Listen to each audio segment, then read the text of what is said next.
Salut à tous, j'espère que vous allez bien. Avant match Barça-Almeria, c'est parti.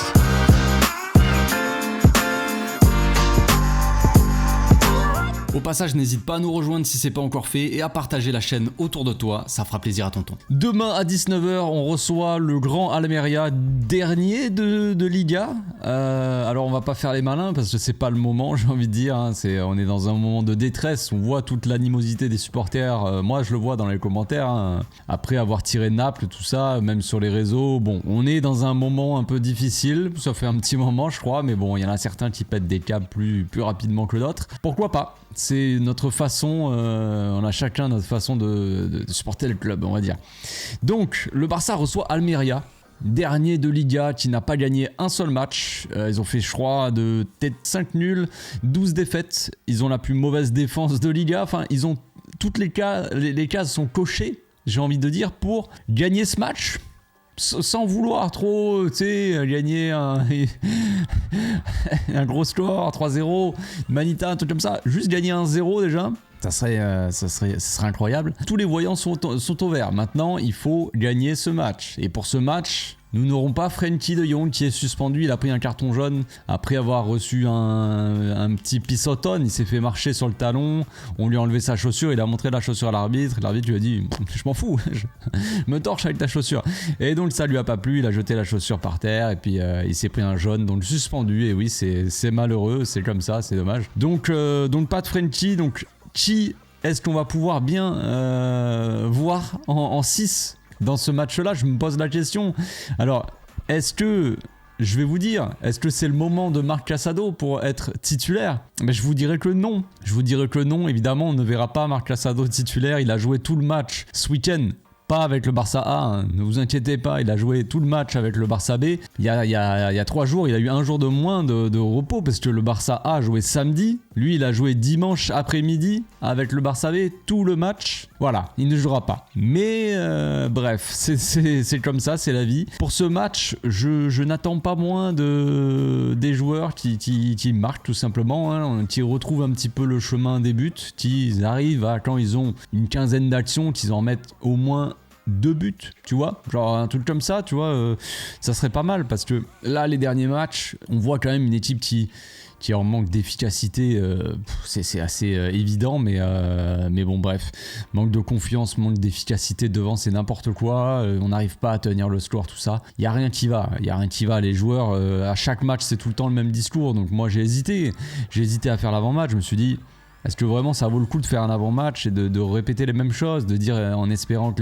l'équipe va se réveiller, que les joueurs en attaque ils vont marquer des buts, qu'on aura une structure d'équipe qui va pouvoir presser, des joueurs qui vont faire un minimum de pressing, tu vois, qui vont avoir l'envie, la hargne sur le terrain. Est-ce que la défense elle va être solide ou pas? Je ne sais pas. C'est une grande question. On me dit dans l'oreillette aussi que Pedri aurait des gènes, des problèmes musculaires. Donc pas de Pedri demain, pas de Pedri à Dallas parce que vous le savez, on va jouer aux États-Unis contre une équipe mexicaine, je crois. Il n'y avait pas assez de matchs dans la saison, donc il fallait gratter quelques euros en plus, quoi. Donc on va jouer genre 2 jours après ou un truc dans le genre. Ils vont faire le voyage, ils vont sortir de l'avion, ils vont rentrer sur le terrain direct. Allez les gars, les crampons, ils vont s'habiller, peut-être les vestiaires ça sera l'avion, tu vois. Ils vont sortir de l'avion en crampons déjà sur le terrain et puis ils vont jouer le match et puis après ils vont repartir dans leur famille, quoi. C'est beau, puis dans le football, c'est magnifique. Donc il y a ce match-là, voilà, pour l'argent, hein, concrètement. Et donc le match d'Almeria de demain, Pedri est incertain. Je pense que le club va pas prendre de risques avec Pedrito, hein, ça me paraît assez évident. On n'a pas envie qu'il se reblesse, qu'il soit indisponible pour la Ligue des Champions en février, parce que blessé, j'allais l'appeler blessé, parce que Pedri, c'est son prénom, quand il se blesse, il fait pas semblant. Pedrito, quand il se blesse, c'est pour 2 mois, pour 3 mois, pour 6 mois, tu vois, il fait les choses, il les fait pas à moitié, quoi. Donc, on sent un Pedri fatigué de toute façon. Quand on voit les matchs, on le sent qu'il est pas à 100%, tout ça. On est en train de mal le gérer, encore une fois, Xavi, il abuse. Franchement, on a vu les exemples de Pedri qui se blessait, et là, il revient de blessure, et il joue tous les matchs, et tout le temps titulaire, et tout le temps, quasiment tout le match. Et là, on s'étonne, et on va faire les étonner quand il va se blesser pendant 2, 3, 3, 4, 5, 6, on va faire les étonner, genre oh non, pourquoi Pedri s'est blessé? C'est évident, c'est la logique. Donc on va passer tout de suite à la compo, c'est parti. Donc voilà ma compo, mon 11 pour le match. Pas de Lewandowski, pas de Rafinha, un Félix qui est quand même ici. Bon, de base j'aurais pas fait ça comme ça, mais vu que Pedri est pas disponible, ça sera comme ça. J'avais mis quand même Fermin titulaire, j'avais mis là, j'avais mis Félix en pointe, en faux neuf, voir ce que ça donne. J'avais mis Ferran à droite, j'avais mis Pedri au milieu, donc avec Fermin dans ce rôle là, un peu plus offensif, voir ce que ça donne. Je sais pas, j'avais envie de tester des choses, je sais pas. Donc une défense, voilà, Christensen n'a pas joué la dernière fois, Ronald a joué. Est-ce que Ronald a des gènes ou quoi? Parce que je sais pas trop, je ne pense pas. Normalement c'était juste une blessure qu'il avait au visage. Donc moi je partirais avec ça, je ferais reposer Koundé qui est assez mauvais en ce moment, hein, c'est peu de le dire. Donc Cancelo à droite, Araujo, Christensen dans l'axe, Baldé à gauche. Baldé qui sort d'un match assez mitigé, un Baldé toujours pareil, qui ne passe pas vraiment sur son côté, qui ne fait pas vraiment des bons centres. Quand ça passe, les centres sont pas spécialement excellents, sinon la plupart sont contrés. Donc voilà, je ne sais pas, il faut être patient avec Baldé. De toute façon il est encore jeune, c'est pas non plus une catastrophe, le mec a pas 28 ans et on est là à se poser des questions. Il est encore très jeune, c'est sa deuxième saison en pro vraiment, donc on va pas abuser avec lui, mais on attend toujours un petit peu plus quoi, évidemment. Donc en 6 je partirai avec Casado, mais même moi je n'y crois pas, hein. Forcément il y a Roméo qui est là, hop là il sera ici, il n'y a pas de doute vraiment. Est-ce que ce sera Fermin ou est-ce que ce sera Roberto? Moi je mettrai Fermin, mais devinez quoi, je pense que Roberto sera titulaire. On s'apprête à avoir un milieu de légende, je vous le dis. Donc je partirai avec Casado, Fermin Lopez, Gundogan. Fermin qui joue pas tant que ça, alors que franchement il a un profil quand même assez intéressant. C'est un joueur qui ose frapper quand il est à l'entrée de la surface, qui ose prendre sa chance et tout ça. Et c'est ça qui nous manque aussi au Barça, des joueurs qui osent, qui tentent leur chance un petit peu, qui frappent souvent, tu vois. Ça manque de ça et Fermin fait ça. Donc j'aimerais bien voir Fermin Lopez avec Gundogan toujours, hein, le maître à jouer de l'équipe qui est assez régulier, même si on l'attend plus forcément à la finition. Si on joue de toute façon, que ce soit avec Casado ou Roméo, je pense qu'on jouera dans un double pivot avec Gundogan assez bas de toute façon. Félix en attaque donc dans son rôle habituel. Ferran Torres je le mettrai en pointe, Lewandowski il m'a gonflé, et Rafinha pareil, je mettrai Lamine Yamal qui apporte un peu plus de technique, moins d'agressivité au pressing, tout ça, mais quand même une qualité technique au-dessus de la moyenne. Donc en phase offensive,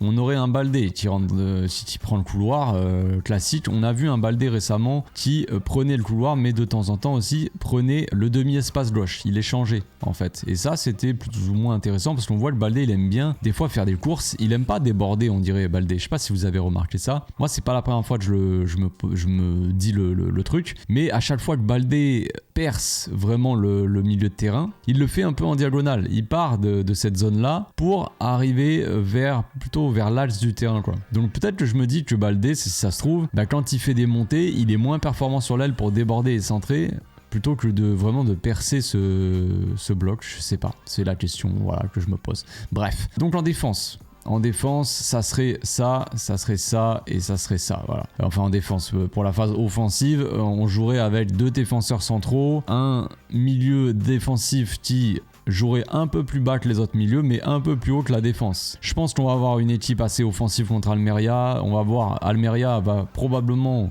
poser un bus. On sait qu'on adore les bus, donc bon, j'espère que les attaquants seront efficaces. Sinon, on va vivre encore une fois un match dégueulasse et finir l'année en beauté, j'ai envie de dire. Voilà, c'est tout pour la compo. Je sais pas ce que vous pensez de cette équipe. Bon, de toute façon, il n'y a pas énormément de choix. Moi, j'ai fait le choix de changer un petit peu cette attaque qui manque de confiance, d'efficacité. Je sais pas si ce que j'ai mis là sera beaucoup mieux de toute façon, mais voilà, j'aimerais bien avoir un changement. Casado ne sera pas titulaire, les amis. J'aimerais bien que Fermin ait sa chance en l'absence de Pedri quand même, plutôt le Sergio Roberto. Ça serait un choix un peu plus osé, on va dire, de la part de Xavi. Le choix logique, entre guillemets, c'est pas vraiment une logique pour moi, mais bon, bref, on va dire que c'est de mettre Sergio Roberto pour qu'il retrouve un petit peu sa forme aussi. Almeria, c'est un adversaire normalement assez faible, même si c'est le genre de match où tu sais déjà qu'ils vont venir proposer le bus et pas jouer au football, mais bon bref, c'est un adversaire assez faible, donc logiquement c'est dans ces matchs-là que tu peux faire tourner et tu peux mettre des mecs comme Sergio Roberto qui sont à court de forme pour qu'ils retrouvent un petit peu leur forme et que dans la saison on puisse un peu faire souffler les autres en mettant Sergio Roberto sur le terrain. Mais j'aimerais voir vraiment Fermin Lopez débuter, voilà, titulaire. Voilà, c'est tout ce que j'ai envie de dire. On se retrouve demain pour l'avant-match en direct 1 heure avant le match, donc à 18h. Et puis après pour le débrief à chaud comme d'habitude. D'ici là, portez-vous bien, passez une très bonne journée. Ciao.